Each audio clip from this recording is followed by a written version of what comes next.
Flexers, kali ini kita akan ngebahas sebuah mobil bekas, yaitu adalah Mazda 2. Nah, kayak apa sih mobilnya dan hal apa yang harus Anda perhatikan saat ingin membeli Mazda 2 seperti ini? Untuk itu, ikuti terus videonya.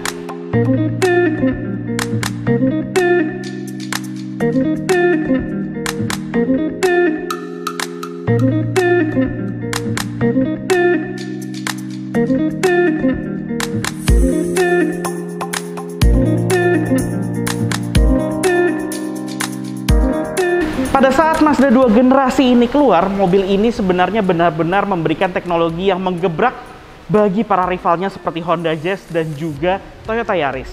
Karena bagaimanapun juga, mobil ini hadir dengan berbagai teknologi yang melimpah, serta penampilannya yang terlihat lebih one step ahead, lebih terlihat mewah.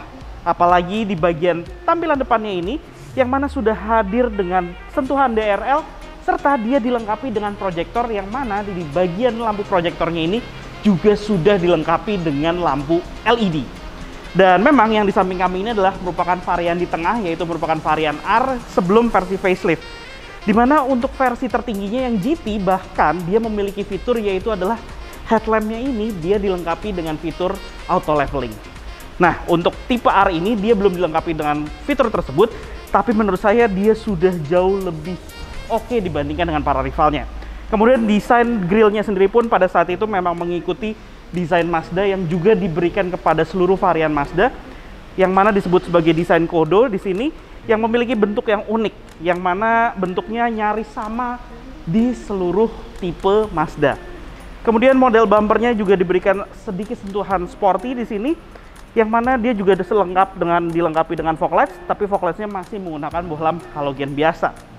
Dan di tipe R sendiri, penampilan di bagian depannya ini tidak ada perbedaan dengan tipe GT. Jadi benar-benar penampilannya tetap terlihat seperti varian yang termahal sekalipun. Di bagian mesin, Mazda 2 ini dilengkapi dengan mesin berkapasitas 1500 cc, 4 silinder berteknologi Skyactiv, yang mana memang teknologi tersebut lahir di generasi ini. Mesin ini mampu menghasilkan tenaga 114 dk dengan torsi 150 Nm. Dan tenaganya itu disalurkan ke roda depan melalui transmisi otomatis yang memiliki mode manual. Kemudian untuk sistem pengeremannya, mobil ini pun juga sudah komplit sekali. Sebagai standarnya, dia sudah dilengkapi dengan ABS, EBD, serta brake assist, dan juga sudah ada traction controlnya. Nah, untuk penampilan ruang mesin, Anda bisa lihat khas sekali dari mobil-mobil Mazda di model-model lainnya, yang mana penampilan ruang mesinnya terlihat sangat rapi, tertutup dengan berbagai cover plastik. Kemudian juga di sekitar ruang mesinnya pun sudah dicat, yang mana catnya ini sewarna dengan bagian eksteriornya. Dan sistem peredamannya juga terkenal baik, serta memang sebelum melakukan facelift, Mazda tidak memberikan peredam di bagian kap mesinnya. Mazda 2 ini memiliki dimensi yang tergolong sangat kompak, yang mana akan membuat Anda merasa nyaman pada saat melakukan kegiatan sehari-hari menggunakan mobil ini untuk melewati jalan-jalan yang macet, ibu kota yang sempit dan segala rupanya, dan wilayah-wilayah parkir yang sempit. Jelas mobil ini akan lebih unggul dibandingkan dengan para rivalnya. Namun, apabila mobil ini digunakan untuk kegiatan sehari-hari bersama keluarga, jelas mobil ini sebenarnya kurang nyaman karena kabinnya yang jauh lebih sempit dibandingkan dengan para rivalnya seperti Honda Jazz dan juga Toyota Yaris. Nah, untuk tipe R ini di bagian sisi sampingnya, mobil ini sebenarnya nyaris tidak ada perbedaan dengan varian tertingginya sama sekali. Dan dia pun sudah dilengkapi dengan sistem keyless entry, di mana ada tombol di dua pintu, yaitu pintu sisi kiri dan juga di sisi driver, untuk membuka dan mengunci pintunya.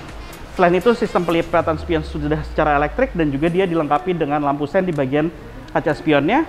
Dan memang untuk tipe R di tengah ini, dia tidak dilengkapi dengan fitur yang lebih komplit seperti varian GT, yaitu apabila varian GT dia sudah dilengkapi dengan sensor blind spot sensor, di mana ada indikatornya di lensa kaca spionnya. Untuk velgnya, mobil ini dilengkapi dengan velg ukuran 16 inci yang dibalut dengan ban 185/60R16. Dan sistem pengeremannya dia sudah dilengkapi dengan disc brake pada bagian depan serta di bagian belakang. Mazda 2 generasi ini juga memberikan penampilan di bagian belakangnya yang terlihat futuristik. Itu dikarenakan adalah desain lampu belakangnya, yang mana reflektor di bagian dalamnya ini seolah-olah dibuat seperti sudah dilengkapi dengan teknologi LED. Yang mana padahal lampunya masih menggunakan bohlam pijar biasa, namun orang melihatnya seperti seolah-olah mobil ini terasa lebih premium karena desainnya.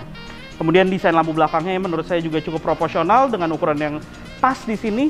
Serta memang ciri khas dari Mazda sendiri pun untuk model-model hatchbacknya adalah yang menurut saya kurang, yaitu di bagian tengahnya yang selalu terasa polos. Tapi kalau soal desain itu balik lagi kepada selera Anda masing-masing ya.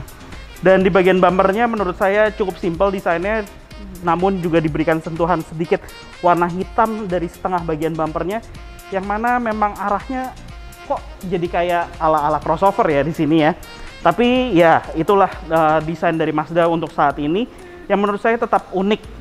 Dan untuk teknologi yang disematkan di bagian belakang adalah sebagai standarnya di varian R ini sudah dilengkapi dengan sensor parkir ada 2 titik.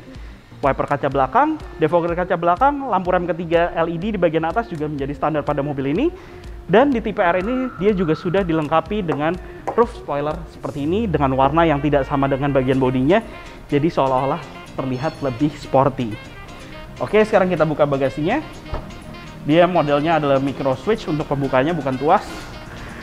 Dan iya, kapasitas bagasinya memang menurut saya pun juga paling kecil di antara para rivalnya. Anda bisa lihat di sini mungkin hanya bisa diisi oleh 1 buah koper besar dan itu ukurannya cukup pas-pasan. Dan menurut saya untuk aksesnya sendiri pun cukup sulit karena posisi bagasinya ini menurut saya terasa tinggi di sini. Selain itu, bagian bagasinya tekukannya sendiri pun juga agak kurang maksimal untuk dapat menggunakan dengan ukuran barang-barang yang besar. Jadi aksesnya menurut saya cukup kurang. Tapi walaupun begitu, jok baris kedua masih dapat Anda lipat untuk mendapatkan kapasitas bagasi yang maksimal. Dan tonneau covernya ini juga bisa Anda lepas untuk mendapatkan kapasitas bagasi yang lebih maksimal mulai dari bagian atasnya. Oke, sekarang saya akan peragakan terlebih dahulu ya.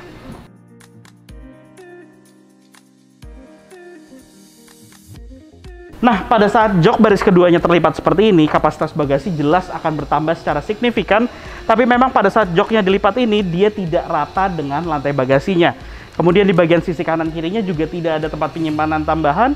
Hanya ada tempat penyimpanan yaitu di bagian bawah karpetnya. Mazda 2 di generasi ini hadir menggebrak para rival-rivalnya karena mereka menghadirkan kualitas material yang terbaik dibandingkan dengan para rivalnya tadi. Di mana kualitas material hard plastiknya di bagian dashboard, door trim, konsol tengah ini seluruhnya memiliki kualitas hard plastik yang kokoh dan juga terasa premium. Di bagian tengah dashboardnya ini dia juga diberikan sentuhan kulit seperti sebuah nappa leather yang mana dilengkapi dengan jahitan berwarna merah nih, double stitching yang membuat rasa premiumnya di sini juga makin kental. Apalagi desain dashboardnya yang unik yang mana sistem infotainmentnya hadir dengan sebuah layar di bagian sisi tengahnya ini dengan model floating seperti ini yang mana membuat rasanya ini terasa mewah layaknya seperti Mercedes-Benz yang pada saat itu menghadirkan teknologi seperti ini. Dan teknologi ini pun juga sudah dilengkapi dengan sistem layar sentuh di mana dia juga memiliki banyak sekali fitur di sini. Tidak hanya untuk hiburan seperti memainkan radio, kemudian juga ada Bluetooth, USB dan lainnya. Dia juga sebenarnya sudah dilengkapi dengan sistem navigasi tapi memang bukan bawaan standar untuk mobil ini. Jadi Anda harus menambahkan fitur add-on lagi. Tapi walaupun begitu ada kompas di sini yang sudah menjadi standarnya.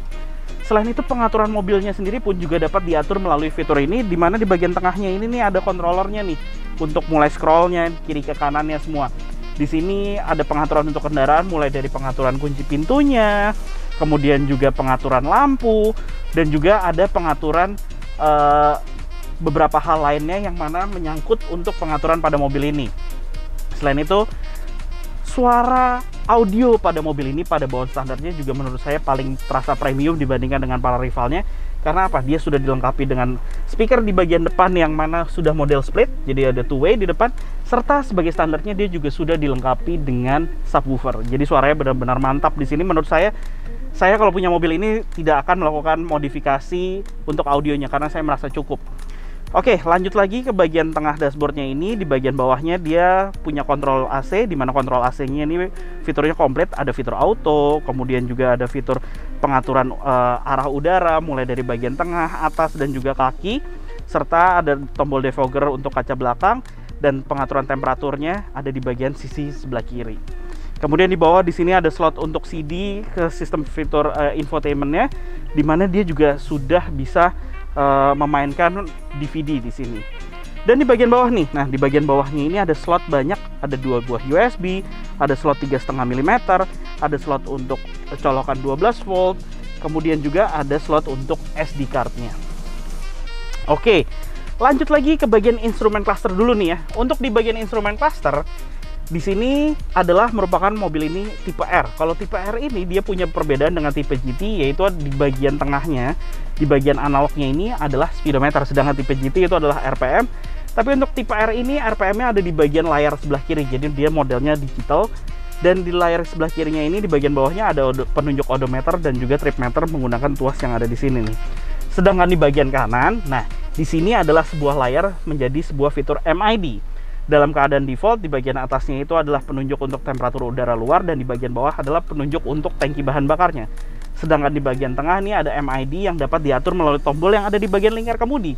Di sini tombol info kita pencet, di saat ini adalah penunjuk untuk range, jadi jarak yang bisa ditempuh dari sisa bahan bakar yang ada di tangki, kemudian juga kecepatan rata-rata, kemudian juga konsumsi bahan bakar secara rata-rata, ada konsumsi bahan bakar secara real time. Dah, itu aja posisinya di sini. Kemudian di bagian bawahnya inilah baru di bagian bawah speedometernya untuk menampilkan beberapa error code apabila ada. Di belakang lingkar kemudi, di sebelah kanan adalah tuas untuk lampu sen, lampu utama, kemudian lampu dim dan juga lampu fog lamp. Sedangkan sebelah kiri adalah tuas untuk wiper kaca depan, wiper kaca belakang sudah dilengkapi dengan fitur intermittent dan juga ada pengatur interval waktunya. Lingkar kemudi terasa premium karena dilengkapi dengan kulit, jahitan kulit, serta di bagian sisi kirinya ini tombolnya komplit, yaitu adalah tombol untuk pengaturan audio mulai dari ganti track, volume, kemudian juga tombol info untuk MID, dan juga di bagian bawahnya adalah tombol untuk smartphone Anda apabila sudah melakukan konektivitas Bluetooth untuk mengangkat dan menutup telepon. Oke, lingkar kemudinya juga diberikan sentuhan ala-ala aluminium yang sama persis seperti di bagian tengah dan juga di bagian tengah dashboard serta handle pintunya. Di bagian kanan di sini ada tombol untuk iStop. Ini adalah fitur standar pada bagian tipe R, dan juga ada tombol untuk menonaktifkan traction controlnya.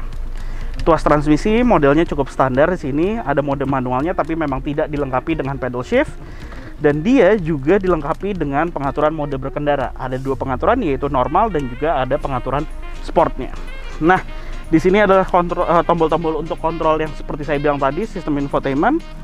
Kemudian kita akan bicara lagi soal posisi mengemudinya. Posisi mengemudinya saya merasa bahwa sebagai sebuah mobil city car, mobil ini memiliki rasa yang cukup commanding menurut saya. Posisinya agak sedikit tinggi, tapi memang sebenarnya Anda juga dapat melakukan pengaturan untuk head adjusternya. Tapi dalam keadaan paling bawah menurut saya paling tinggi rasanya di sini. Kemudian dia ada pengaturan slider, pengaturan sudut kemiringan sandaran, dan juga pengaturan untuk headrestnya. Seatbeltnya pun juga dapat diatur ketinggiannya untuk menyesuaikan dengan postur tubuh Anda. Selain itu, fitur keselamatannya sudah dilengkapi dengan airbag pada bagian pengemudi dan juga di bagian penumpang. Dan kita bicara soal tempat penyimpanan, di sini tempat penyimpanan terbuka, 2 buah cup holder, ada tempat penyimpanan terbuka lagi, door pocket dengan ukuran cukup besar yang bisa diletakkan botol minuman besar. Kemudian di bagian pintu juga ada tempat penyimpanan lagi, serta di bagian lacinya yang juga ukurannya cukup besar. Di sisi atas Anda mendapatkan sun visor lengkap dengan cermin tapi tidak ada lampu penerangan, namun Anda mendapatkan reading light untuk masing-masing sisinya. Nah, saya sekarang duduk di baris keduanya, dan ini adalah yang menjadi masalah dibandingkan dengan para rivalnya, yaitu adalah posisi dari posisi duduk Anda. Karena apa? Saya yang posturnya hanya 165 cm dan ini adalah posisi mengemudi saya yang juga 165 cm, saya hanya mendapatkan legroom sebesar ini. Namun untuk headroomnya pun juga terasa sangat pas-pasan untuk postur saya yang hanya seperti ini. Dan saya yakin apabila posturnya orang lebih besar dibandingkan dengan saya yang mungkin lebih tinggi atau lebih lebar, akan terasa sempit duduk di bagian baris kedua ini. Kemudian memang sebenarnya kaki Anda masih bisa masuk ke bagian bawah dari jok baris pertama, tapi menurut saya ini terasa kurang selonjoran.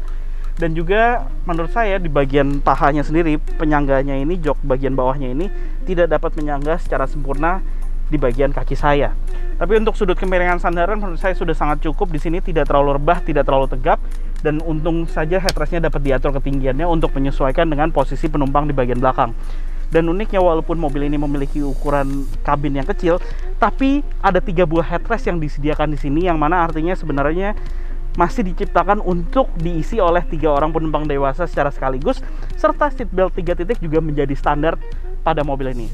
Namun bicara soal tempat penyimpanan, Anda sebenarnya hanya mendapatkan backseat pocket, dan saya lupa menjelaskan bahwa ini interiornya sudah digantikan oleh pemilik sebelumnya, karena aslinya untuk tipe R ini belum dilengkapi dengan jok berbahan kulit sintetis seperti ini, masih menggunakan bahan fabric di bagian tengahnya.